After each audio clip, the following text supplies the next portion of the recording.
Rasmus Asplund, boys. Rasmus Asplund. How are we? Oh, I didn't think you'd forget. I would never forget Rasmus Asplund. My favorite hockey player. Move over Carey Price because Rasmus Asplund. Cole Caulfield, who? I don't know who Cole Caulfield is. I know only Rasmus Asplund. Short king, more like short criminal, short scammer. Move over for Rasmus Asplund. I remember at the beginning of the year, we looked at the Sabres roster. We knew Eichel was getting traded, and we thought the worst of them. And I remember on this show saying they have a guy named Rasmus Asplund on their team. And he has slowly become my favorite hockey player of all time. Unbelievable. Rasmus Asplund gets the empty netter last night against the Leafs, by the way. That was pretty good. Yeah. It's unbelievable. Heart of my Leafs. Yeah, that's why Daniel's came out today with the full Leaf support. Yes. Because as he mentioned before the show on today's episode, Daniel is the biggest Leafs fan. Yeah, I said that was he saw that Dallas Eakins got the team option additional year in his contract. He was like, no, I'm done. Yeah, I can't do this for another year. Like the last 2 years have been too tough on me. So I'm going back to the hometown Leafs. How do you think John Gibson feels, by the way, about that? He's going to be a Leaf next year anyway. Well, based on last night, or a couple nights ago, he made some spectacular saves. So he's good, man. He's a good goalie. It's just he needs it's like he's good or something. Good team. It's like he's good or something. It's like now they just tore it down in front of him. Poor guy. Brutal. Before we start, though, I did tell Adam. I did not tell Daniel. I do have a surprise. Yes. Oh. I'm not sure if you guys saw this going around a few days ago. There was this like list of questions, and it was about rappers. And yesterday, Overdrive put out a hockey version. Okay. I'm not going to ask Overdrive? You guys. Yeah, Overdrive as in TSN. Okay. I was about to say, if you're doing a rapper question, I'll just leave now because I won't have any answers. Absolutely not. I was going to make that comment. So I'm going to share my screen. We're going to do something a little fun to start. Is that why you have the OVO sweater on? No, not why I have the OVO sweater. It was just felt like it. It was warm outside, but it was still sweater weather. So is this some sort of competition? Like no, this is not. No, it's not a competition. Just look. It's wait. just. Oh goodness! I want you to answer these questions. Okay. So we got your favorite player of all time. Okay. Player I dislike. Okay. Player that grew on me. Most overrated player. Most underrated player, and the GOAT. Okay. Daniel, do you want to go first? You go first, Adam. Of course. My favorite player of all time, not actually Rasmus Asplund. Are you sure? Yes, it's Carey Price, obviously. A player I dislike. I mean, is Evander Kane too easy an answer? Ryan Hartman, maybe. Okay, so player I dislike, Evander Kane. Player that has grown on me is Ryan Hartman. I'll say that. Most overrated player. Oh, that's a good one. Who do I think is really overrated in the league right now? Because I think most people agree that Blake Wheeler's pretty over. I'll say Mark Scheifele because, of course, that's a good answer. Most underrated. I still don't think we respect Barkov enough, but I'll say for this season it's Sidney Crosby, and for the greatest of all time, I will also say Sidney Crosby. Okay. I know I just called the GOAT underrated, but I think this season he is not getting enough love. But yeah. Okay. Daniel. Just before you go, is it just current guys or just all time? All time. Okay. It could be all time. Favorite. Okay, I'll go now. Favorite player of all time, Jean-Sébastien Giguère. Player I dislike, I think it's a tie. It's Brad Marchand and Ryan Smith. Good answer. Why Ryan Smith? I think I know why, but I don't know. He just doesn't like him. I just kind of felt like he was a good player, but I could even put him in most overrated, in my opinion, because he was always called Captain Canada, but I don't think he was the marquee guy when you think of Hockey Canada. Okay. Yes. I hopefully not a lot of Oilers fans are listening to this, but they'll let you know. Yes. Okay. Player that grew on me, I'll say Dougie Hamilton. I think that I just never really saw him as an elite guy until he got to Carolina. Mike Feuda was on the podcast. I'm just joking. Most overrated player, I'm going to say Jonathan Taves. I don't think he should have been on the top 100. Wow. Wow. Because Evgeny Malkin is if you think about he is a franchise guy. He could be viewed as the franchise guy if he wasn't with Sidney Crosby. Man, name a player who ruined their reputation quicker than Jonathan Taves. Most underrated player right now. Honestly, I'm just gonna say Cole Caulfield. He really has surprised me. I think that it was gonna be a slump, but once he got the coach that he needed, he's been amazing. The GOAT. I'm gonna say Mario Lemieux. Just the way he's been able to come back and forth from so many obstacles throughout his career and still be so dominant in multiple decades and multiple eras of the NHL. So that's what I think. Alex, I'm guessing you're going to give us yours now. Yeah, sure. So my favorite player of all time. This might be a very unexpected answer, but it is Phil Kessel. Yeah. I wouldn't be a hockey fan, straight up. No lie, I would not be a hockey fan if Phil Kessel was not on the Leafs. Player I dislike, I'm going to go with Brad Marchand. I think it's a straightforward answer. I will come back to a player that grew on me because I need to think about it. But most overrated player, I did go with Blake Wheeler. Good. I did go with Blake Wheeler. I just don't think he's worth that money. And I think a lot of people talk extremely highly of him. And I don't think he necessarily deserves that praise. But most underrated player, same team, Kyle Connor. That's a very good one. That's very good. That guy puts up goals and nobody talks about it because he's in Winnipeg. We'll move on from that. But the GOAT, I'm going to go with Wayne Gretzky. That might be the easy answer, but it's just my GOAT. Player that grew on me. I'm really stuck on this, guys. I'll think my answer is probably Dion Phaneuf, surprisingly, just for the fact that I think his time in Toronto, and listen, I was 12. What am I supposed to say about the crap I gave Dion Phaneuf at the age of 12? But I think,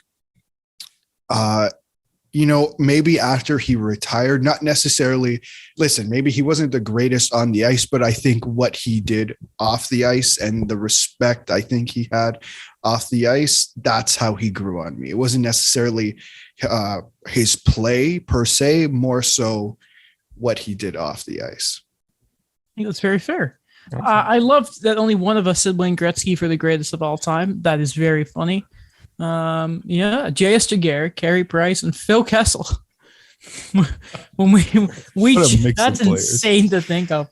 That was fun. I like that, Alex. That was a good way to open the show. Good. I like that a lot. Let us know what you think. Yeah. Tweet at us. Leave in the we could probably do that comments for the TikTok, right? That'd be really, really good. Yeah. Post it. Make it. Don't even post the clip. You know what? Just do that on our TikTok and see what we get. I will. That'd be really cool. I'd love to see. Thank you for the idea. That, and also because if you do the clip of me saying Crosby, I'm going to get more crap for it. I was about to say that. I'm that's just going to add more. No, do it more. Do it more. Yes, I want to see what they say. I'll do it every time. I want their spot. I want the hate makes you stronger, Lord Vader. Anyway, opening the show later. Actually, you know what? Let's we will talk about Doug Wilson stepping down as Sharks GM. Completely my fault. We didn't talk about it last episode. I accidentally cleared the notes I had involving Doug Wilson. I'm guessing Alex restored them back to the dock because I was worried that we had lost them. But on the docket, I want to have a discussion with the guys about the play-in, aka should there be a play-in for the NHL, because the NBA, the play-in tournament was yesterday and today. Let's go Brooklyn. And then you're going to talk about some women's hockey news. We're going to talk about Sidney Crosby, Dallas Eakins for a little bit. Drew Doughty's out, and maybe we'll look at the Western Conference playoff run, the Habs and all that. But to open up the Leafs as well, we're going to talk about them. Last episode, we had a bit of a question. The last Vezina Trophy winner, the last Hart Trophy winner who was a goalie who didn't win the Vezina Trophy, was a man by the name of Al Rollins. Now, Alex discovered, doing the research, that apparently the Vezina Trophy used to be what the Jennings currently is. For those of you who don't know, the Vezina is obviously the goalie of the year voted upon by the GMs, which they don't even understand why they have to do that because they're GMs, not goalies. It's weird. And the Jennings is now awarded to the goalie or goalies that allow the fewest number of goals in the regular season. I think it's a minimum of 25 games played. Like Leonard, I think Leonard and Fleury won it combined last year, I want to say. Yeah. But yeah, it was Al Rollins. I don't remember the year. For some reason, I didn't write it down. But it was stupid early. 1950, 1951. That's insane.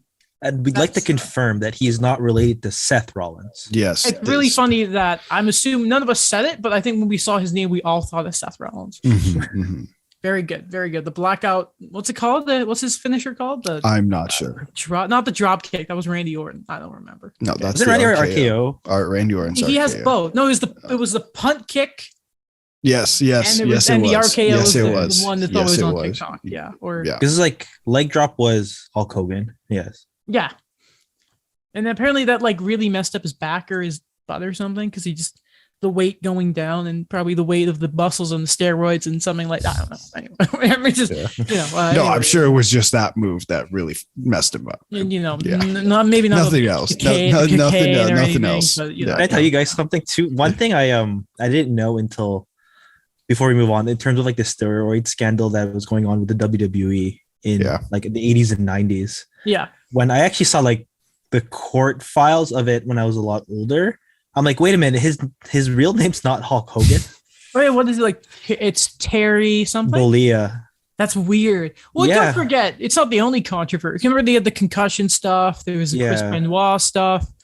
See, you know what? It's actually interesting because like injuries and that with that. Because you guys know who Matt Hardy is, right? Yeah. Yeah. You know, the less famous Hardy brother. And sorry, when he was the crazy doing delete thing, it was funny. But so he had that move where he like jumped off the top rope and did the leg drop. Apparently he did that so much, he was saying like his like parts of his tailbone and like this other part were fusing, like the bones were fusing together. Whoa. And he had to stop doing it. It's their injuries are insane. I'm amazed that Jeff is still wrestling because the guy just throws himself off of tall things into tables all the time. So I'm amazed that he was my favorite. Still active. He was my favorite wrestler growing up. A fun fact: when I was 6 years old, I got to meet him at Wonderland, Canada's Wonderland. What was he doing at Canada's Wonderland? I think I don't know. It was like some promotion thing, and then if you want to, I didn't win the contest, but if you won the contest, you could go on Cyclone with him. Oh, that's Did cool. you? Oh, you didn't win. I didn't win. It's unfortunate. That's well, it's okay because now we're talking about them on the podcast. Okay, the Leafs. We can open the show talking about them, Toronto Maple Leafs. The game last night versus Buffalo. I'll just read the Sheldon Keefe quote, shall I?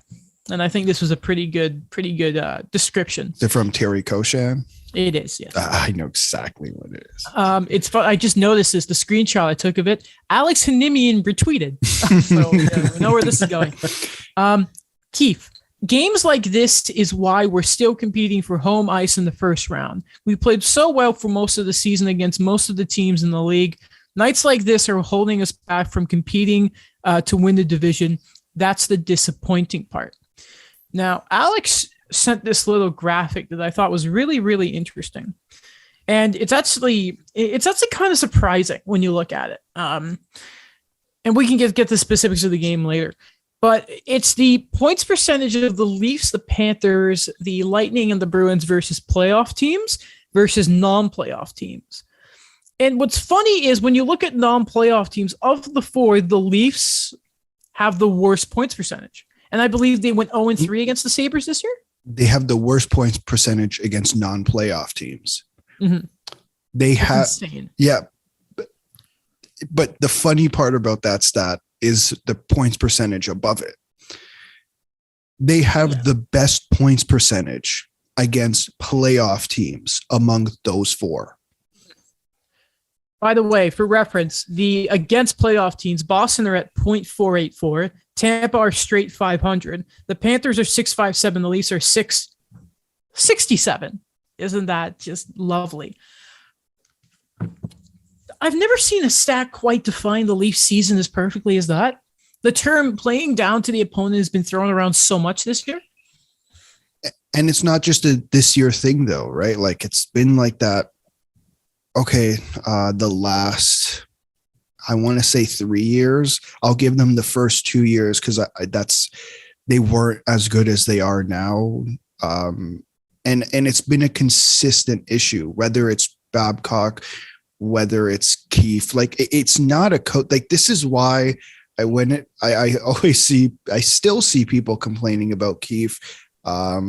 And it's like, okay, so tell me, what coach are you magically going to bring in that's going to completely change things? Because I think I think Keefe's pretty straightforward, especially with the media. A lot of the times, I remember Justin Boring saying one time, who worked with Sheldon Keefe, by the way, saying, sometimes he's a little passive aggressive, and yeah, I can very much see that in the media. But a lot of the times he's very much straightforward. There's no hidden, rarely a hidden message. Just look at that quote. That's as straightforward as it can get. Everything I would have said today, Sheldon Keefe said last night, right? So it's not a coaching thing. I don't know what needs to be done to give him a kick up the butt, but that's what needs to happen, because it's kind of exhausting. I like to borrow something first from Steve LeBron from Twitter. He did mention it, but it was more so about every team competing right now in Toronto. Every team is going to be probably playoff bound, hopefully with the Blue Jays as well. And he just says, isn't it the most Toronto thing that you could beat a contender and then the next game, he used the example of the Raptors losing to the Orlando Magic. And then he used another example of 2019, where the team that eventually did win a championship, we have to remember, lost their first game against the Orlando Magic on a shot over Kyle Lowry. And it was DJ Augustine, who was a former Raptor. And then I just think about that, where it is such a Toronto thing for this thing to happen, because I think about the 7-3 win that we talked about against the Winnipeg Jets. And, everybody showed up, great game all around for everybody. And then we think about the other games as well, where why are they struggling to score against Arizona? Or again, it was Peter Mrazek in net for that second game, but those are the highlights we're thinking about now, that those were pretty bad low points for the team. And we think back now, where I know you're not worried, Alex, about it, but it's something that we've mentioned about the consistency of this team, of where they're at right now. And I believe it was Alex Baumgartner who mentioned, with Florida's win last night and the Leafs loss, I think it's 10 points now between both teams. Yes. The Panthers are ahead by 10. Yeah. Can I read another stat I found on Twitter last night? Sure. So these are the top 5 Leaf killers. This is from Kalendal Work. Love the name. So number 5 is Montreal. They went 2-2. Pittsburgh is number 4. They're 1-2. And remember, one of those losses is without Crosby, Malkin, Carter, Rust, and Letang. They would go on to lose that game 7-1. Arizona, they're 0-1. Buffalo, they're 1-3. And Vancouver, they're 0-2. Yeah, those points are going to bite you. They're going to bite you. Oh, listen, it's so strange, because we talked about the game that they lost to Montreal, which was a game where they couldn't score, but Allen was fantastic. And they go the next night and they beat the Panthers. Then they beat the Tampa Bay Lightning. And it's oh my. And it might seem like nitpicking, but the playoffs are nearly here. If we're looking at it, right now, the Toronto Maple Leafs have 9 games left in the season. They're 4th place. They are 3rd in the East, which is hilarious. Ahead of the Rangers. It's not funny with the game in hand. Neat stat. But then you look at their opponents, and there's no disrespect to Buffalo, because let's be honest, the past month or so, the Sabres have been magical to watch. There's just been something with that team since Tuck showed up, where they've just been this otherworldly sort of magical thing. But they're 25th place, if we're going to put this into perspective. They're 25th. They are a point behind the Red Wings, and the Red Wings have 2 games in hand. They are worse than the Sharks. They are only better than the Sens, Chicago, the Devils, the Flyers, the Kraken, the Coyotes, and the Montreal Canadiens. And you couldn't beat them. Yeah. With all due respect to the Buffalo Sabres, if I go and the games that the Leafs played against Tampa, Florida, Dallas, who else? Boston, like over the last few weeks, that team should have beaten this one, but it didn't. Why? Like someone's got to dumb it down for me and explain it, because it makes no sense. Like you said at the beginning, Adam, they're playing down to their opponent, and it's been an issue for years, and it's not a coaching thing. What is it then? Now, listen, you could be thinking, listening at home, well, I mean, they're beating the good teams.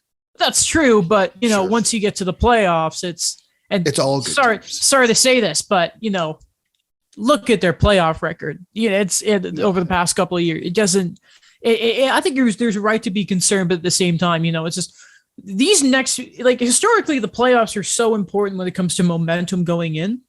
And I think this might be Sheldon Keefe's biggest test of the year, is how the Leafs continue to play. Now, I do think, just moving on quickly, I believe Jack Campbell is set to play tomorrow. Yeah. I think, was there a nagging injury or something, or they wanted to rest him? That's why Shalgren got the game. He wasn't great. What they said.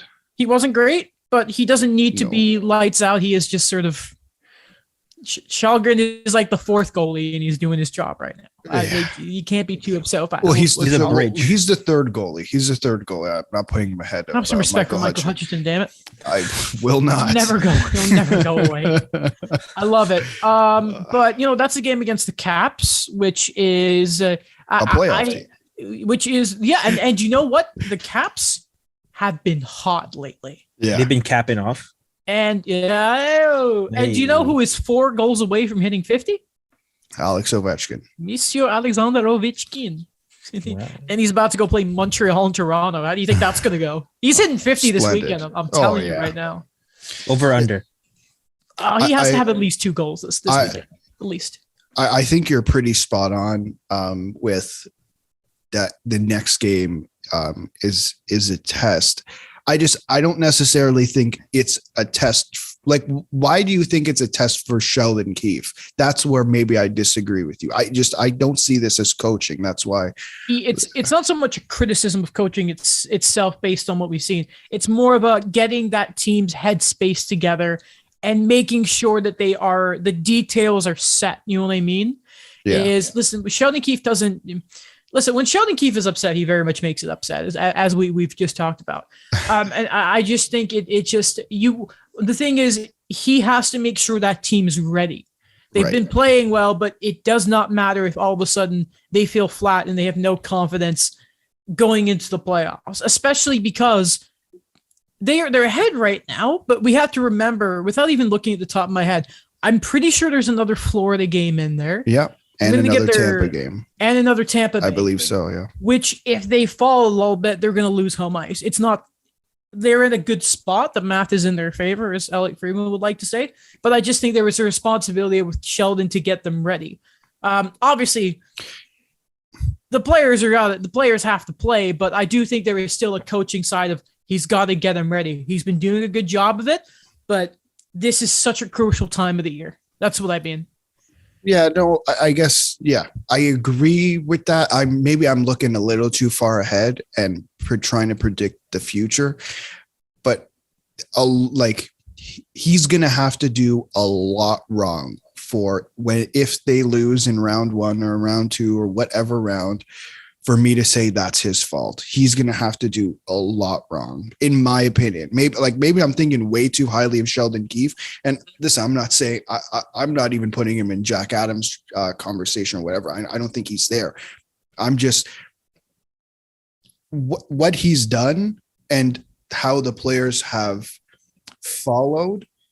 A lot of the times, to me, it's on the players. Like maybe I'm way too harsh, but biggest test wasn't the right use of words other than it would be very important for Sheldon to make sure the troops are ready. Yeah. No, maybe I 100%. shouldn't say 9 games of the regular season isn't what I don't want to try and say if he doesn't do well in these 9 games and he's toast. Obviously, if they get swept by like Tampa or something in the first round, then we have a bit of reflection here. But I think right now it's more of you're prepping for the major exams, right? What is the first? That is the first round. I think the way I see right now is yesterday and the next 9 games are more of just working out the kinks. I think that have been there. I think this is an excellent team. It is a contending team.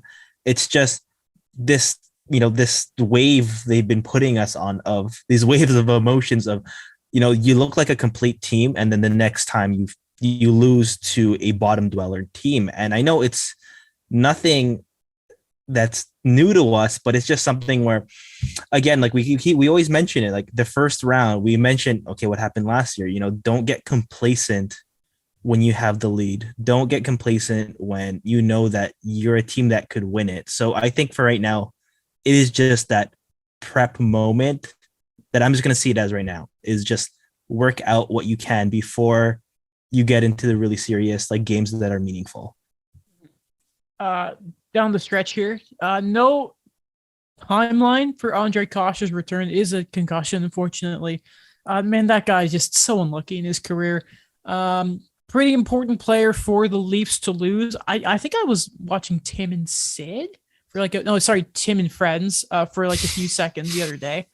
And they were asking something. I'd love to get your guys' opinion on it. Yep. Beside the big four, who is the most important forward for the Leafs going forward with Kasha being out? So the 4 is Tavares, Matthews, Marner. Yes, Matthews, Marner, Nylander, Tavares, and no defenseman. Defenseman don't count. To Michael Bunting. Really? Okay. And who do you have, Alex? This might be an unconventional answer. Yeah. I kind of have it as David Kampf. You want to know what Jesse? I could see that. Is it Jesse Rubinov? Yeah. You know what he said? He said Ilya Mikheyev. That's a good shout too. Yeah. That's a good shout too because I think now he's playing on the second line with Tavares and he played himself out of Toronto with how the raise he could get. Stop. Mike Holland. I've had Some people enough of that. Some people, it was one person. I'm not going to name him, but I like to say that we chose guys that. Wait, Adam, you didn't pick someone. For me, beside the big four, that's a good question actually. Not Bunting because Bunting doesn't have to score; he just has to be a rat bastard. Exactly. I don't think you need to push Kasha. I mean, you don't need to push Bunting to do that. No, if he fails and that stops Matthews and Marner, then let's calm down here. Bigger issues. Ooh. For the sake of being different, I'm going to say Alex Kerfoot. Because if he can be really effective in like a bottom 6 role, if that team's all healthy and he can be as good as he was in the playoffs last year, I think if it's a 3rd or 4th line capacity, I think that could be massive for their depth going forward. Because what do we talk about? And what was I always on about all year? You got to have that stud 3rd line. And if he can play well in a different role, and I think what Kerfoot's played all over the lineup. I saw he was like at one point, I think when Robertson was in, he was on the 4th line and all that. And I'm not even going to entertain Matthew Knives playing because I'm sick of that. We'll talk about it in a second. But yeah, I'll say Kerfoot for the hell of it. Why not? Hey, great. So we chose 3 guys that offer different elements from the core 4. So yeah, I like that. I love that. literally. Legit, they have to. It's just that's how depth works, man. Yeah. So Drager said Matthew Knives and he met with Dubas and they're making the decision soon. Yeah, okay. How do you guys feel about this? Because I am so sick of this discourse. I'm so sick of it. For me, go on. Yeah, no, go ahead, Daniel. Okay, for me, it's just remember, I think this guy was drafted last year. He was 57th overall. It's not like we're talking I think he's going to be a great player, for sure. But we're not talking about Cale Makar.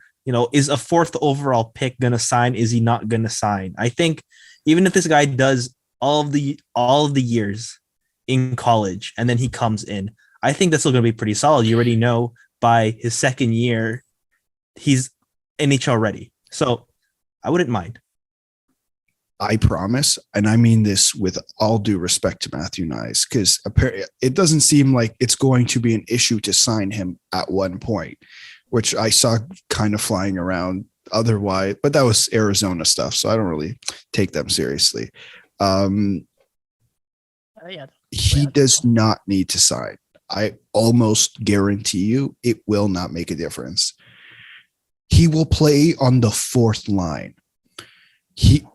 He will play on the. Where else is he going to play? Not on the first line. Maybe the second line. That's a lot to throw a 19-year-old in the playoffs. Second line minutes.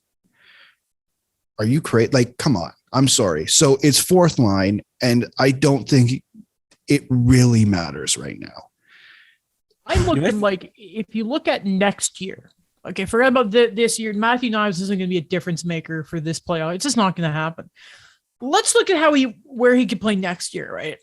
And I was thinking, I'm like, you're not going to shot him. Like, Bunting has a spot on the top line. He's got the other year in his contract. Not even the thing. Yeah. Best possible. Yes, it's going to be that second line, but I don't know if his place.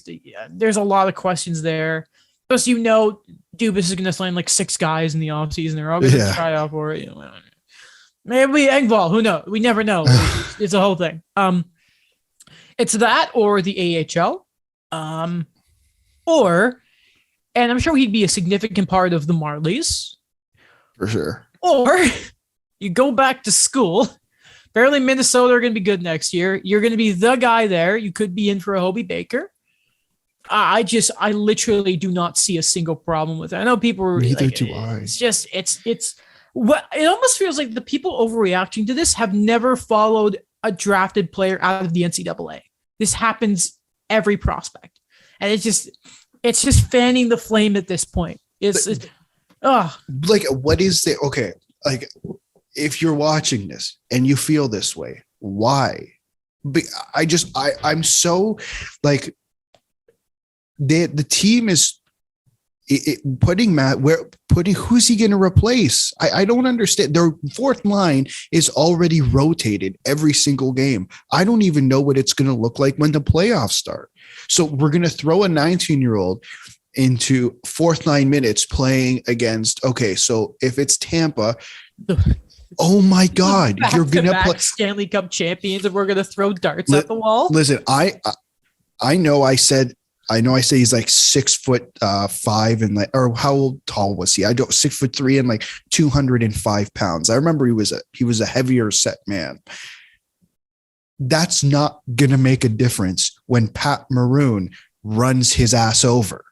Like, I couldn't be more clear about that. When Zach Bogosian on the third pairing of the Tampa Bay Lightning, and it will hurt my heart, runs that man over, it's not gonna matter. Like, it's just the difference between him and, I don't know, give me a name on the fourth line, Colin Blackwell, right now in the playoffs with no NHL experience is not going to do you any good. Okay. I think people have, this is my last thing, Missy, but I think people have a lot of a doomsday thought about it because they look at the worst case scenarios, NCAA players not signing. So Jack McBain with the Minnesota Wild, or biggest thing, like recently, Adam Fox not wanting to go to either Calgary or Carolina. And I think right now everyone is just going to think he's going to finish college and then he's not going to want to sign. So just try to get this guy as soon as possible. But one thing I feel like people who are already going to talk bad about it right now are going to say he's going to enter the lineup, hypothetically, and they're just going to say, oh, look at the Leafs prospect pool now. See, like, that guy's not considered a prospect anymore. Another thing, like, I would really, if I'm his father, you don't know how long a career is going to be. Go get a degree. A degree is going to do a lot for you rather than, you don't finish, you get a few years and I don't know, maybe you get a scouting job, but like, who knows?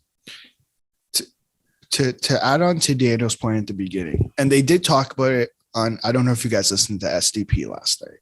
No. Okay. So one of I don't remember who made the point. It might've been Adam or Jesse. I don't remember, but to add on to Daniel's point about this doomsday scenario, The day Austin Matthews signed his contract extension in Toronto, what was the first thing that was being talked about other than Mitch Marner's dad? What was the bonuses? first? No, not the bonuses. Where was he going to go after the contract ended? Because it was 5 years. The day he signed the contract extension, the first conversation was, oh my God, it's 5 years. In 5 years, he's going to Arizona. That was the conversation. Oh, yeah. Didn't Brian Burke say that? Yeah, but like he wasn't the only one to say that. Let's put it that way. I miss him on Sportsnet. Yeah, he was not the only one to say that. And I think that's like, I understand why people have the doomsday mentality. Stop, please. It's not helping anyone. Even if he leaves in 2 years, like, I get it, it's bad, but crying about it now about Matthew Nyes, who, is from Arizona, it's not going to do you any good. Stop. It's over. Please. Oh, man. Okay. Also, I want to give a shout out to Owen Power, who I thought played pretty well in that game. Yeah. It feels like there wasn't quite enough made about that the first overall pick. What is this? I always get the state mixed up. Was it 2009, Eric Johnson? 2006. 2000. I was going to say 2007. So this is probably, the first overall pick since Eric Johnson, 2006, who did not play his rookie season. Like, right after he was drafted, goes to Michigan. Obviously, Michigan don't win, which is unfortunate. Pretty bad choke there. They were expected to win the whole thing. He signed. Same with Matty Beniers, who got a point last night. Shout out to Seattle being up 3-1, breaking my heart, and then losing 5-3 to Calgary. Nice job, guys. That game was crazy. Like, I tuned in at the beginning of the third period, and I'm like, what is going on? Like, how did Seattle, first of all, build up the lead? And then, well, congrats, Johnny Gaudreau, 100 points. His parents were in the I'm happy for him, by the way, because he had that 99-point year, and that must have bothered him to no end. Oh, for sure. Mm-hmm. Alex's boy got the game-tying goal. Who's that? Andrew Mangiapane. Andrew Mangiapane. Manja. What a great name. Andrew Eat Bread. Mm-hmm. The Habs had a respectable loss to the Winnipeg Jets. Mark Scheifele was hurt, so unfortunately the Bell Center crowd did not get the opportunity to boo him. Okay. Always next year. No, yeah. Oh, yeah. When he gets traded to New York. I'm going to say it's going to happen. Wait, which one? The Rangers. Okay. Apparently, I think it was Larry Brooks was saying that maybe if Strome doesn't get worked out there, that maybe they go get Mark Scheifele. That wouldn't make sense. Guys, I gotta be honest. So at the end of the Leafs game, the Habs are on that power play, and Hoffman at the point takes a shot when Cole Caulfield was wide open. Yeah. You remember how we had the discussion about the Habs signing him? It was the prediction show where Daniel guessed correctly that Tyler Toffoli was going to be a Hab. Yeah. And my thing against Hoffman at the time was he was an empty calorie player that only scores on the power play. Never in my life have I seen a player who his advanced numbers line up so well to the eye test. The play goes to Mike Hoffman and it disappears in a heartbeat. The man feels like has no hockey sense, no hockey IQ. I don't want him back next year. I am so the positivity around the Martin St. Louis Habs. It's been a whole thing, right? The Price may play this week. We'll get to that in a second. But my goodness, I hate Mike Hoffman. He is nothing. Absolutely nothing. I remember when he signed. My first thought was, oh, he's kind of like Thomas Tatar's replacement. In a way, I guessed wrong. I clearly guessed wrong. At least with Thomas Tatar, there was also this added, I don't know. He seemed seemed popular. 5-on-5. He seemed but he also seemed popular among the fan base, right? Too. Yeah. I just don't get that perception. I'm just totally off base with that one. I apologize. At least Druin can drive play because there's a lot of comparisons there. Hoffman he gets it, and it's just kind of like, I don't know what to do, chip it, and gives possession away or some stupid play like that. And I'm like, what are you doing, man? He's so frustrating to watch. I can't stand him. Man, if you want a better example of how Bergevin didn't use analytics, look at Mike Hoffman. My goodness. Another news around the Habs, they do play the Blue Jackets tonight. I want to show you guys something, actually. I wasn't thinking about this. So I took a screenshot of the Habs, Hold on. There's my new desktop picture of Price. And can you see that? Yeah. Can you see a schedule now? I can. Okay, so what I have here is I predicted the rest of the Habs season in games that I think they could win or lose. You see there's a question mark against the Columbus Blue Jackets because I don't know how it could feel. So if you get like 1 point, it's acceptable, but I don't really have it. The Islanders, I think they can beat. The Capitals should be a loss. Minnesota should be a loss. Philly, I'm terrified is a win. Same with the Sens. The Bruins, they should lose to. The Rangers, they should lose to. And even if they're resting guys at the last game of the year, they should lose to the Panthers. I don't know if it's I read it out so people who are not watching the YouTube could sort of get a sense of it. But that's where I am with the Habs right now. I don't know if they're going to get last because I think they have a game in hand over Arizona, which is tough, but top 3, guys. That's the standard. Top 3. Exactly. Okay.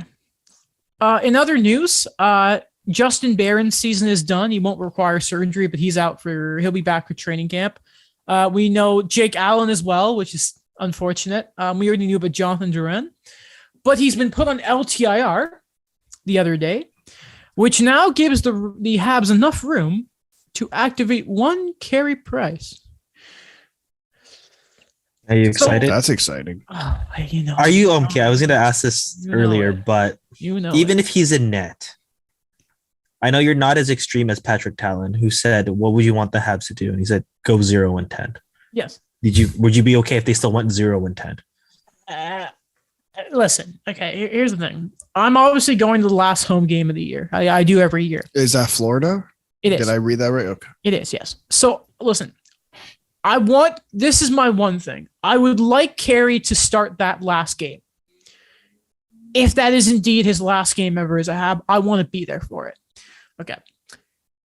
The game he starts, whether it's Washington or the Islanders, whoever it is, I will be furious if they lose that game. Because remember when he broke the games played record for Montreal Canadiens goaltenders, and they lost to the Jets. I remember Galchenyuk could tie the game up late, and it was like, there we go, and he lost. I've never forgiven them for it. So do I want them to lose? Yes, but I want Carey to get a win, and I want it to be a win in front of the Bell Center crowd because I think he deserves it. Again, you know me, my standard is a top 3 pick in this year's draft. 4th is the absolute worst case scenario that I can survive with. And they'd have to finish second last for that to be the worst case scenario because of the new rules. Yes. So that's where I am. I don't. That's obviously perfect, but I think Carey deserves to have a win. And if the boys can't get him that, then I may not watch a game for the rest of the year, excluding the one I'm going to. There was a press conference Martin St. Louis was doing, and as he's leaving, a reporter stops and he's like, "Is Carey in net?" And he just kept walking and laughing because he's like, enough of it. Kent Hughes made a joke in one of his press conferences saying, I feel like every press conference they asked me about Carey Price. It's like, yeah, well. I wonder why. You should have known that when you got the job, my friend. Yeah. He's kind of been the face of the franchise for more than a decade. Probably the biggest name in Canadian hockey before the Leafs got good. It's probably Carey Price. So you have some respect. But yeah, that's not too much to say about the Habs because they're not in the playoff spot. They haven't been all year. Literally, they started the year 0-5. There was never a chance. It was ridiculous. Okay, so the NBA play-in's happening. I hate it. I hate the play-in. Yeah. I don't like it. I think the playoffs are a sacred thing. I would almost enjoy having less teams. I was talking to Will Baldwin about this, and he said to me that he likes there's more meaningful games down the stretch, which I appreciate. Bigger things for the fans, and we saw that with the Timberwolves. They were celebrating. Shirts were off on the announcer's table. It was hilarious, right? They won the championship. Yeah, that's how they celebrated. Was it Kyle Kuzma who was like they won the chip? Yeah, and you know what I think of my favorite line. I understand. I appreciate your points. I still hate it. I don't like, and I am admitting that as a fan of a big market team. I do leave the playoffs alone. What do you guys think? I understand it because I think I'm just using other leagues as examples, or like with the NHL when they brought in the wild card, they wanted to do something different from just the division leaders and the traditional 1-8. Because I remember it was with Carolina or Washington. If one of them gets 1 point over the other, it's either you're in third place or you're in ninth place. So I think that's just one example. But it's also I think about with two things. So first with the NBA, I think just the history of the super teams, and you kind of always knew what was always going to happen. There wasn't as many upsets as there were, and I think it's just a bigger introduction of the teams that usually don't make, like Charlotte Hornets. They usually are not going to make it, but you give fans a little more to that. And the other example I have, the second one, is baseball. It's expanded now because, for example, the Blue Jays did, like, the way they were in the old system, they didn't make the playoffs from 1993 until 2015. And it was because first it was just the division leaders that made the playoffs. Then they introduced just the 2 wildcard spots. And then that was still super difficult to make it to the playoffs. So I think it is the fan service of wanting to expand things and just keep people invested even more, even if it's just a couple more games. One quick thing. Will did say to me he didn't think the NHL needed it. I forgot to mention that. I don't want to radio Will. Sorry, Will. No.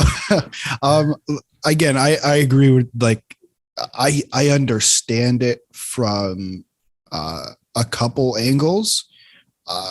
From a business angle, like, yes, I understand why you would want it, but I don't think the NHL needs it. 50% of the teams now, statistically, 50% of the teams make the playoffs. And that's a lot. And what that does, and I understand why that's the case, and what that does is that allows for some serious upsets, like we saw 3 or 4 years ago, where Columbus beat Tampa Bay after pretty much being the best team of, like, the decade. I don't think the NHL necessarily needs it, considering, Gary Bettman's plan of parity. If there truly is parity in the NHL, we'll always see maybe the top teams will necessarily be the same, like the Tampas, the Bostons, the Floridas, the Colorados, the Vegases, whatever.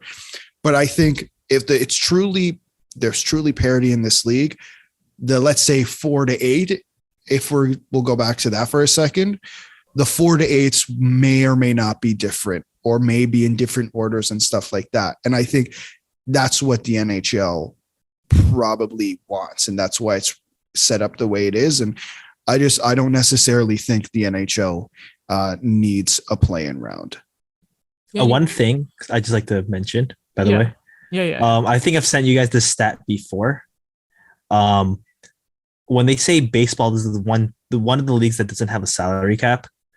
In the last 30 World Series, has been 21 different winners. Wow. So yeah, I just like to point that one.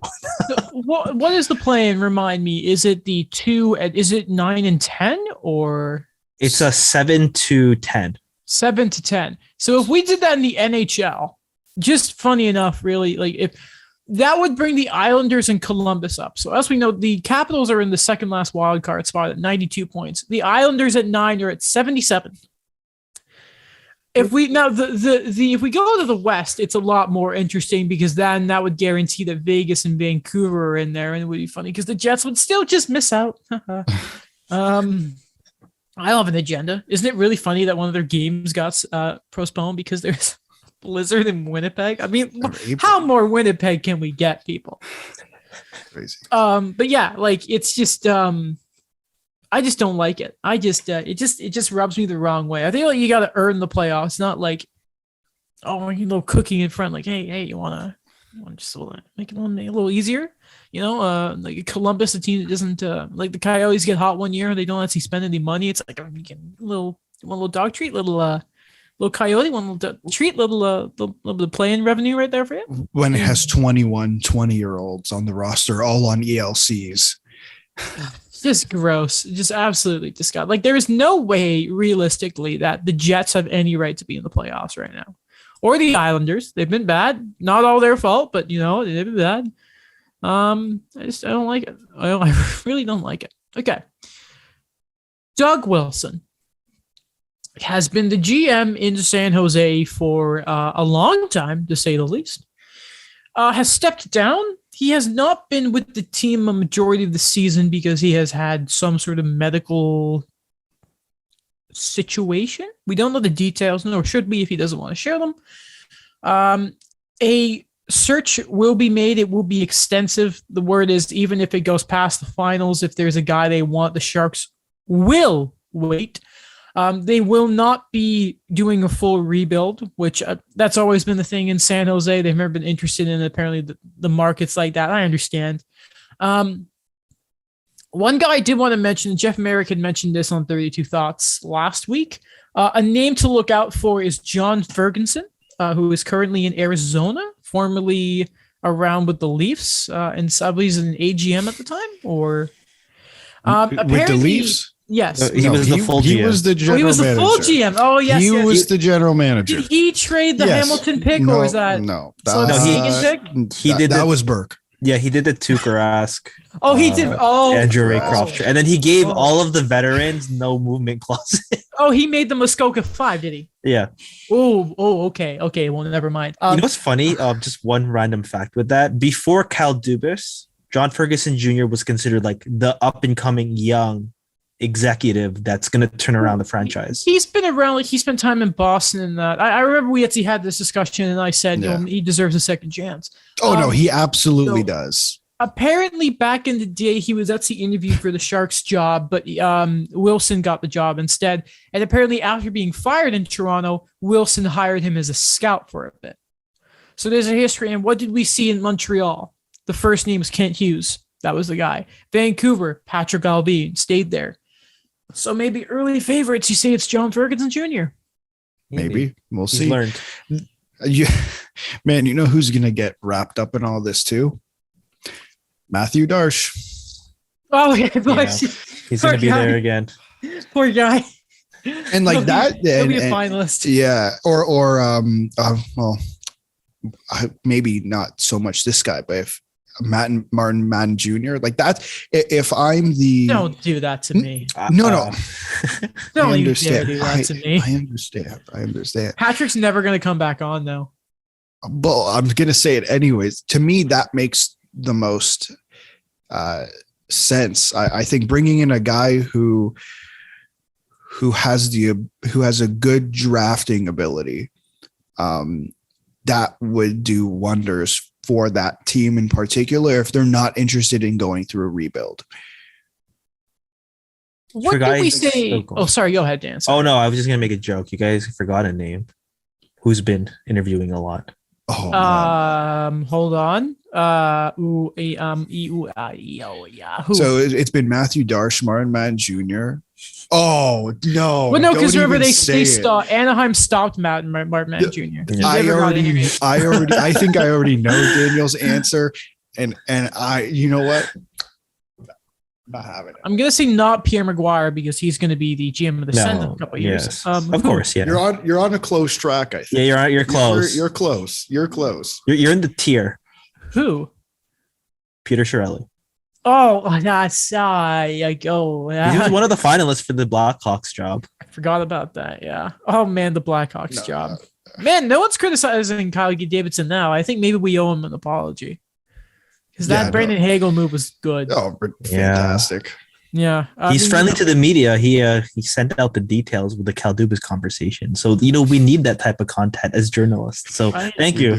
I'm sure Dubas loved that. Yeah, I'm sure. I'm him. If I'm him, I'm just texting him saying, "Shut up, stop talking." Stop.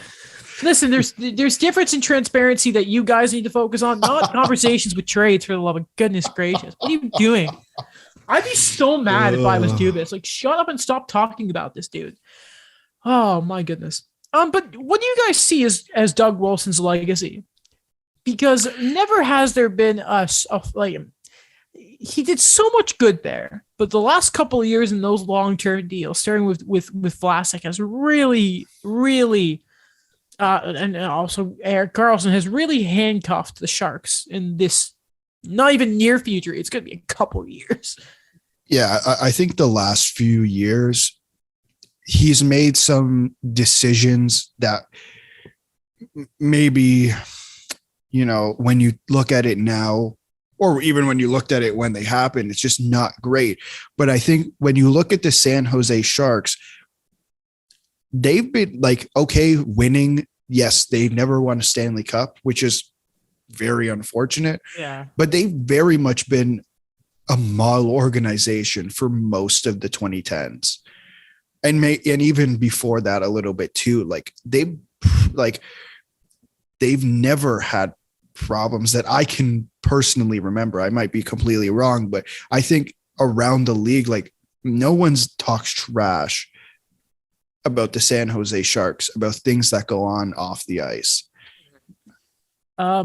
It's funny. Apparently, the relationship with Wilson and their owner in San Jose apparently was really good. So that people were like Friedman, they're saying that's going to make the job attractive. They're putting a committee together. I was just looking up front. I'm like, man, the contract situation isn't bad, except Hurdle, but Hurdle's really good. And then I saw that Logan Couture is 6 years away from UFA, and he is 33. Yeah. And I was like, damn. And I haven't even gotten to the defense. Yeah, I was going to say, and then you haven't even scrolled down to the fun part. And I don't even see the 4 or 5 year buyout of Martin Jones there too. And then we get to the defense, and it's like, not good.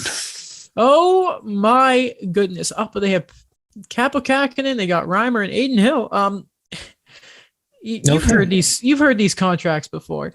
Marc-Edouard Vlasic has still 5 more years on that contract. Oh my God, he's 35. He's getting bought out, and it's not going to be good.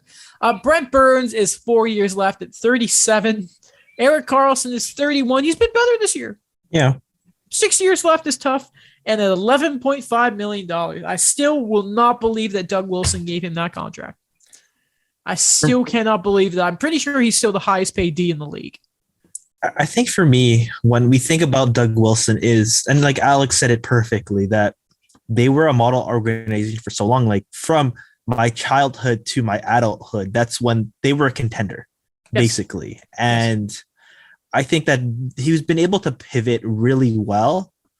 But I think a lot of it really just kind of caught up with him when he kept, I guess, double dipping with the all-star players, the star players, if you want to say it.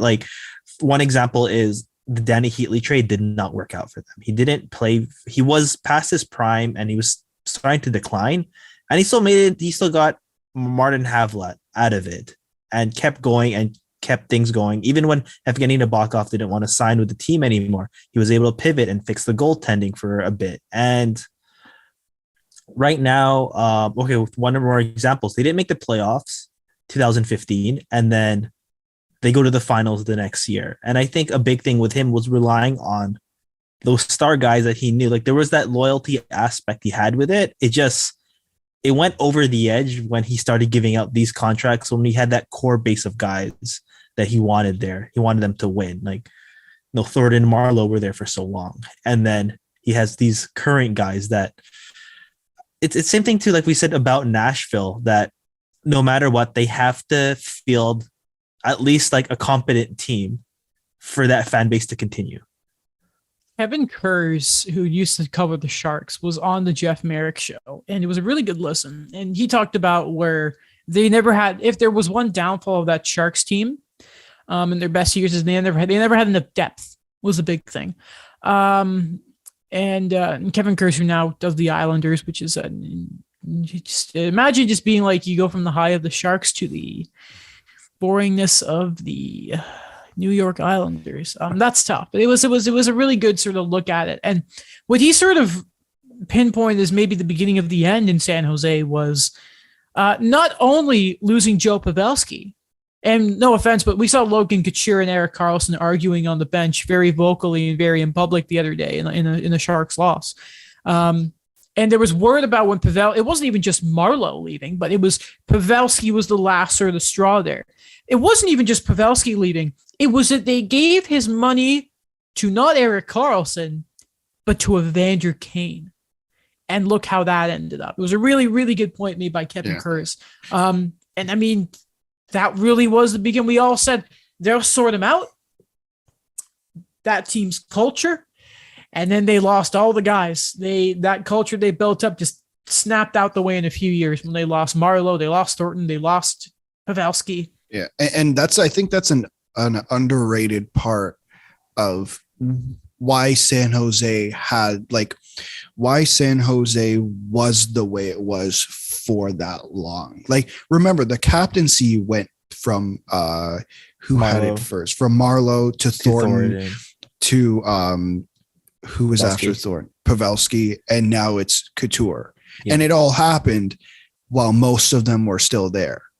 Yeah. Like, that doesn't normally happen in an NHL team, but the fact that it happened and it didn't really fracture at anything at all is a huge thing for and how important that room was and how they stuck together, especially those guys. Yeah. Great point I actually have here.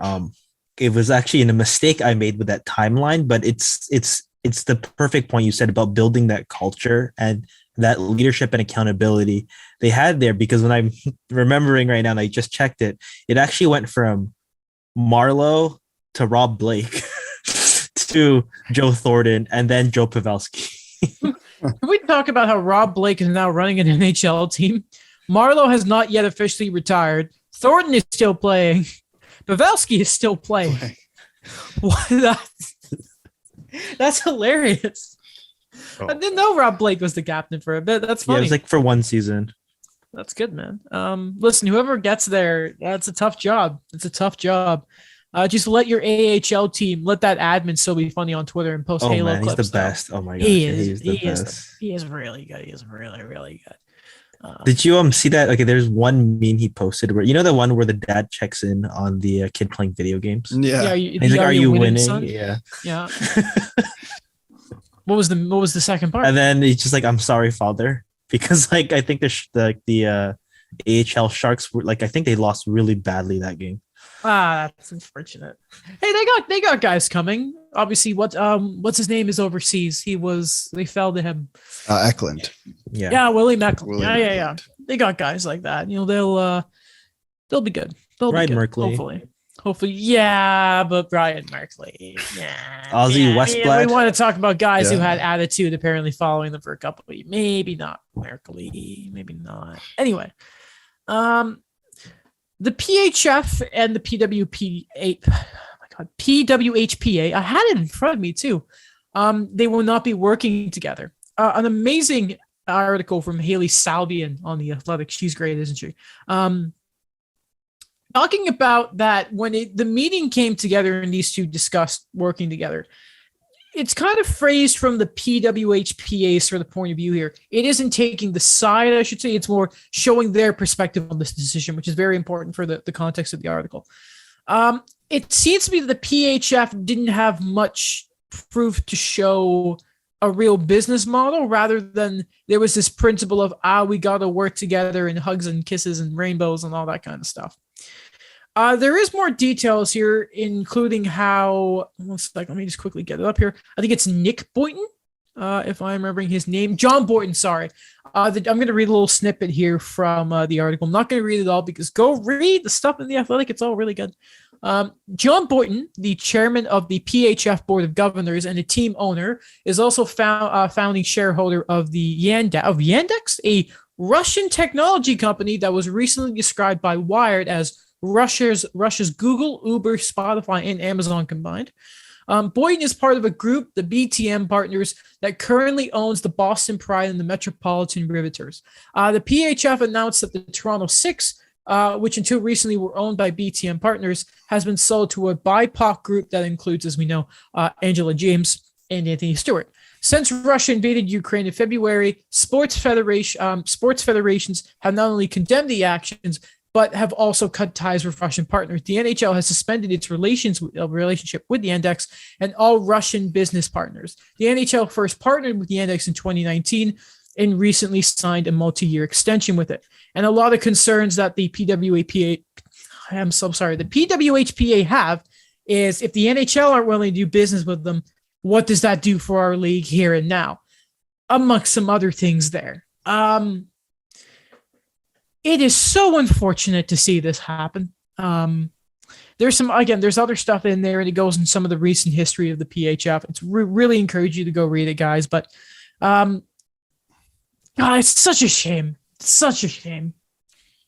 There's so much potential there.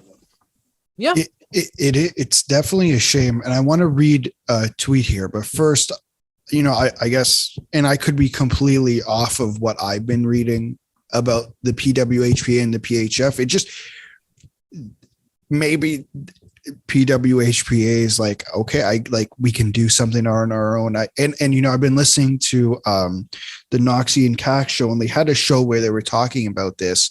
And the idea that why there has to be one league. And I want to read this tweet from Danny Ryland, who was the commissioner of the NWHL before they rebranded to the PHF from 2015 to 2020. And she goes, she quote tweeted Haley Salvian's article. I understand the PWHPA's decision. They worked hard to build something for players. Good luck to the players and leaders, to the fans. Be patient and assume nothing. I believe you're going to be blown away by what's next for the PWHPA. Best wishes also to the PHF, which will be back with big plans. The players have earned the committed big salary increases from ownership with their talent and loyalty and dedication.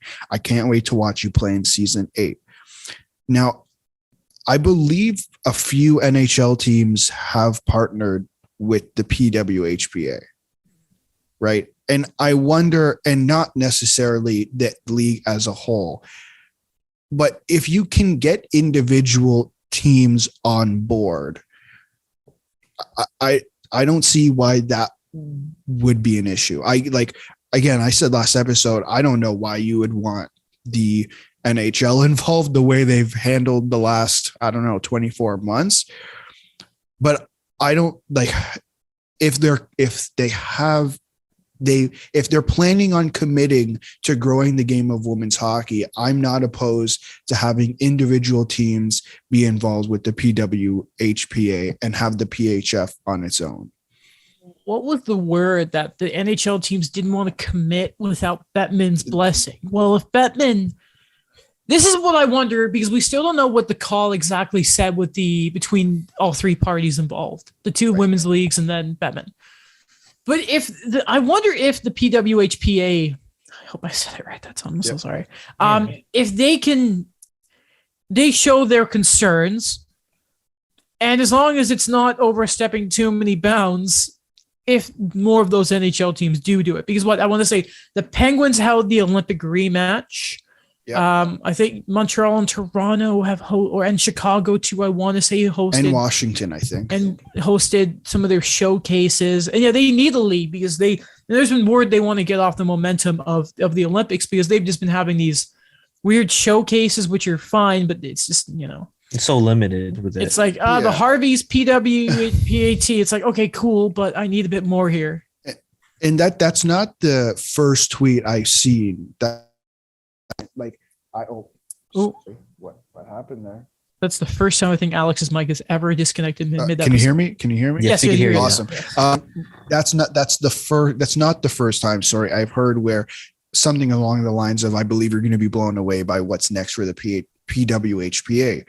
Prior to that meeting with the PHF, I saw a few tweets saying, "Oh, something's coming. Now that could have been the meeting, but again, this isn't the first time I've read something, about the PWHPA and something coming next. So I hope something's coming, and whether that's one league or whether that's two leagues, just give me women's hockey. Like, I think the Olympics was the absolute proving point, not that for me at least, but I think for a lot of people, where the fact that they were able to, the gold medal game got more viewers than any NHL game. And it started at 11 o'clock at night.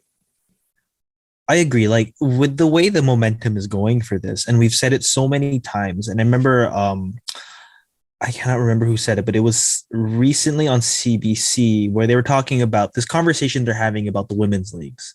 It's something that's being rehashed again, and it's something that should have been fixed a long time ago. So we talk about momentum, excitement, and it's crazy. It's already April, but it's like, please just do something, whatever you can in terms of keeping that excitement going after the Olympics for women's hockey. And then the other example that they mentioned was 2006 in Torino when there were NHL players.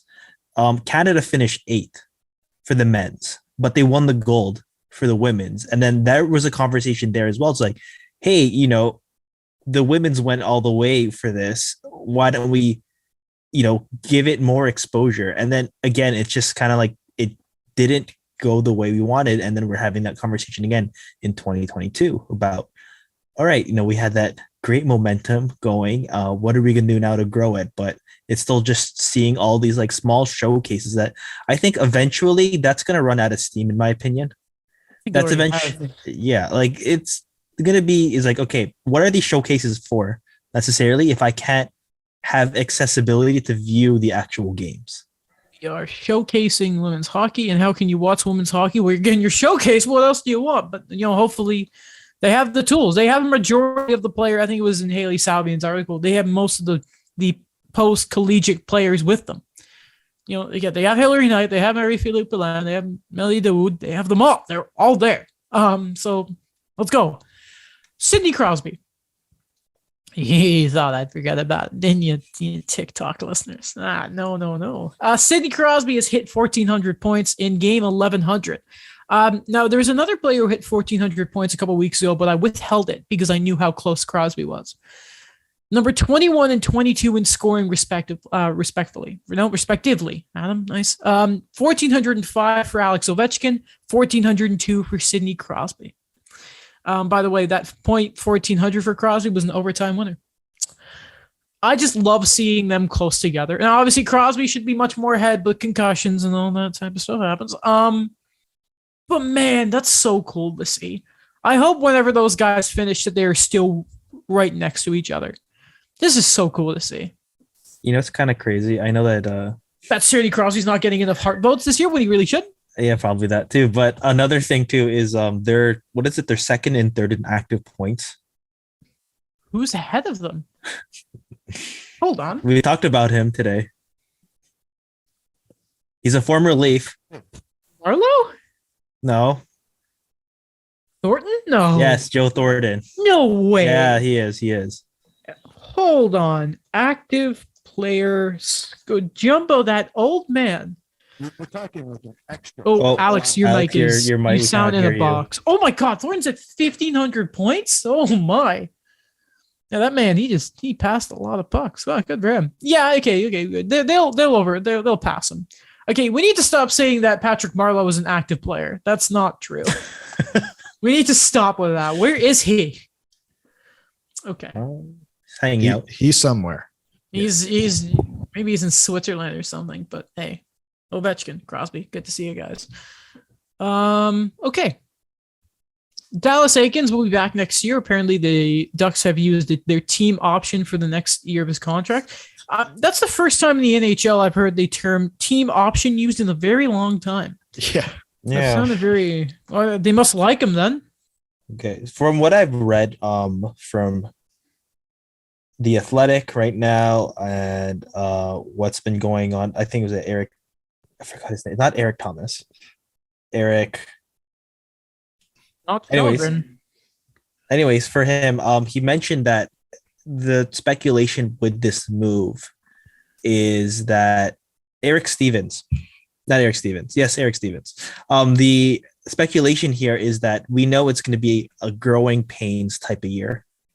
And why change things when you have a lot of young guys coming up who were with Dallas Aikens for quite some time in the AHL, and just let the development keep on going. And then when they're ready to compete again, make that change. So that's the way I kind of see it, where expect things to go that way. But, I'm the Leafs fan today. So, if things are going to change, maybe John Gibson goes to the Leafs, finds his way there. Now that's 2 of 3 people on the podcast who believe that John Gibson will be a Leaf next year. I love the guy right now. I just want him to do well, like, for the rest of his prime. And then Jay Fresco mentioned his goal saved above average the last couple of years, and it's gonna be the whole thing. And it's like, come on, just let's be happy here. Drew Doughty is out for the year. Should be ready for training camp, I think they said, but he's gone. Now LA and Vancouver. So LA won last night. Vancouver won, but the Golden Knights got a point out of Vancouver. Mark Stone is back, by the way, so that's really good. Because they had to throw like a bunch of players on LTIR. I don't know how it works, and neither do you. So as of right now, the Kings are 3 points ahead of Vegas. Vegas have a game in hand, and the injuries are catching up for LA. It's not just Doughty. They're beaten up right now. Because I think it's safe to say if we get the wild card up right now, the Golden Knights are, hold on a minute. They are 3 points back of Dallas. Dallas still have a game in hand. They're 4 points back of Nashville. So the best shot they really have right now to make it is that wild card. Is third in the Pacific, and the Kings are 4-4-2 in their last 10. They're also 6-10 without Drew Doughty. That's not good. Man, he's quietly, Doughty really turned his career around again, eh? Yeah. Or no 6-8 about that. Or 6-8-2. Sorry. What's the record without Phil Deneau? How many games did he miss? I don't know. I haven't. Did he play the full season? No, he had some. I'll double 20 check. goal scorer. That's what I know. They've played 75 games for reference, by the way. Okay. Kings. I'll pull it up 1 second. He's a good player, isn't he? But Vegas, they're I want them to miss so badly. Like, so badly. That team has had to go through no adversity in its life. LA? No, Vegas. Vegas. Sorry. No, I want Phil Deneau to make the playoffs. Yeah. And Kopitar. I love those two. No, yeah, Vegas has gone through. I mean, maybe you guys love it as well, but I always love reading Vegas fans. Like, when they complain, I'm like, what do you have? No. Let me explain pain to you, Vegas fans. Pain. Okay? Pain. That's like, calm down. Like, I've watched my team and then pretend to be good and then just fall in a dumpster. Okay? Have you ever seen your favorite player miss an entire season? You ever seen him miss nearly 2 entire seasons? Seen your team? I know you have seen them lose in the cup final, but that was cost money. You ever miss the playoffs? No. What a shame. You ever not have a Vezina caliber goalie with you? No. Oh yeah, you traded him because you didn't need him, and you got another former Vezina finalist on the team. Yeah.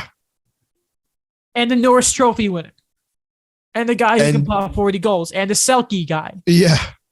Oh wow, I feel so bad for you. And we should keep going. You're a Vegas fan. You probably live in Vegas. What was me? No, not at all. I'm not interested in your complaining. If I'm being 100% honest, I want them to miss so badly. But my gut's saying they're going to make it because I just don't know how much more gas the LA Kings have left. Yeah, it's gonna be a tough battle and like it's rough. I really just don't know, because while LA is not that they're falling off per se, but they're not great without they have not been great without Drew Doughty. Whereas now Vegas are starting to get some of their guys back. Last night they got Mark Stone back. And I'm sure as the days progress, magically they will get other guys back as well. I want to pull up this Daryl Sutter quote that he just said like half an hour ago, but you get what I mean. As LA's falling a little bit, Vegas is coming on the up. It's going to be rough. Mm-hmm. Let's see if I can find this. Is it going to be Lindy? But yeah, it's going to be Lindy Ruff. Okay. Yes, I got that one. So this is Daryl Sutter earlier today, actually a couple hours ago, on the Vegas Golden Knights. When they have the full squad, they're the favorites to win the Stanley Cup. Other than the team that has the Stanley Cup, they're the favorites. Then he says they have $100 million payroll, so they have to figure out how to keep 20 out. And apparently, after saying that, Haley Salvian said that the best part about this was the awkward silence after leading into a, quote, rules are rules, I guess, shrugged by Daryl. Man, he's amazing. I love Daryl Sutter. We all thought that was going to be horrible, and we were wrong. Well, and who would have thought making... It's so weird to think that Daryl Sutter coaches one of the most analytically loved teams ever. Yeah. Yeah. That's so weird. And they say defense doesn't matter. But he still has his own guy. I don't know, but he, like, that identity he's brought to it. Like, man, it's his guys. You know what I mean? Yeah. I mean, Johnny Gaudreau helps. Yeah. Yeah. Matt Kachuk helps. And, and not Lias, the other Rasmus Anderson. Yeah. I was looking at all the Rasmi in the league, by the way, as I was looking at Rasmus Asplund. Yeah. Of all the Rasmi, only 2 are Finnish. The rest are Swedish. Oh. And who are the 2 Finnish? Ristolainen and Kupari. Right. Interesting. Right. Who I believe is hurt for the Kings. I could be wrong, but yeah, everyone else is Swedish. Rasmus. That's the interesting stat for the day. He used to be a baseball player on not on the Blue Jays, but he used to be on the Astros. The Dodgers, his name. Oh no, he was on the Blue Jays. Never mind, he was on the Astros too. Colby Rasmus. Was he a cheater? Yes. Colby Rasmus. No. No, he wasn't there when they won. Yeah, but his last name is Rasmus. It doesn't count. Okay. It doesn't count. Where's he from? I find that interesting. Where's he from? He's probably American. What? We'll find out. No, it doesn't count. He's from Columbus, Georgia. Okay, if his first name is Rasmus, it counts. With the country or the state? Fake Rasmus. The state. Okay. Okay, and that's everything. Wait, before we go, very important.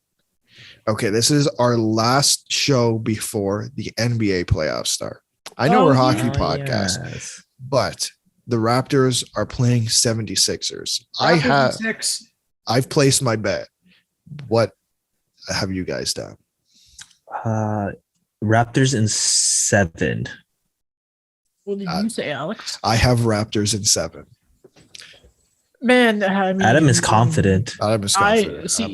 Listen, I have started to gain a little knowledge on the game of basketball. But here's what I knew before. There's a lot of questions about Doc Rivers as coach. James Harden. Glenn Rivers. I've been told, I don't know if you guys watched the Raptors show. What? So, okay, Daniel, do you know? Like, is his first name?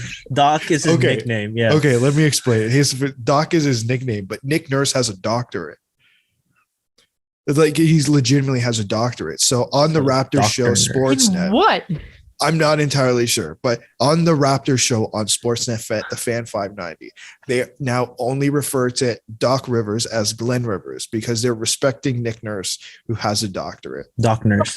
Okay. So anyway, I apparently Doc Rivers is kind of like Bruce Boudreau, not great in the playoffs. James Harden apparently not very good in the playoffs. Yeah, you got Embiid, but apparently there are questions who's guarding Siakam. And I think he's been kind of questioned in the past, though. But if he's going to watch, it's going to happen. MVP, probably Joel Embiid, but we'll see what happens. I still think it's Jokic. I mean, you know who voted for Joel Embiid? Who did? Stephen A. Smith. Oh, they're going to say Will Baldwin because he did. Yeah, because well, I mean, when you're the first center to win the scoring title since Shaq, I mean, you're pretty decent, right? I just like the all-around guys. Yeah, yeah. And by the way, the Lakers, leave Nick Nurse alone. Yes. I've had enough. Genie Bird bus, you get out of here. First the Knicks going after Kawhi, not Kawhi, Masai. Yeah. I wonder I've at the had time enough. how badly Stephen A. Smith was wanting that to happen. Oh, very badly. Yeah. Very badly. Because the Knicks management just ran away all year from the man, and then did an interview on Madison Square Garden Network. The momentum was is gone there, by the way, with the Knicks. They made the playoffs last year, and then they didn't do anything at all to improve themselves. Because Julius Randle doesn't use both his hands. Is that what Stephen A. Smith said? Yeah, apparently he only goes left. Like that's it. Apparently he's happy that who's the kid? RJ Barrett started being a bit more what's the term? The Canadian boy. Dexterous or something. That's a difficult word for me to say, but yeah, but no, From it was Brampton. he's from Brampton. Yeah. The man, yeah. So it's just the Knicks are bad. By the way, Steve Nash is his godfather. I think you said that before. Yeah, Yeah. because Rowan Barrett, his dad, they played together in the Olympic team. Good. So go Canada in all aspects of the game, whatever sport it is. Milwaukee is going back to back, by the way. No, it's Phoenix. No, it's not. It's Phoenix. And with Well, that, you both are wrong. It's the Raptors. Oh, okay. Alex, it's not Alex. I'm stretching. They're playing. to say Raptors They're playing. next year. They're playing with so much house money. I love it.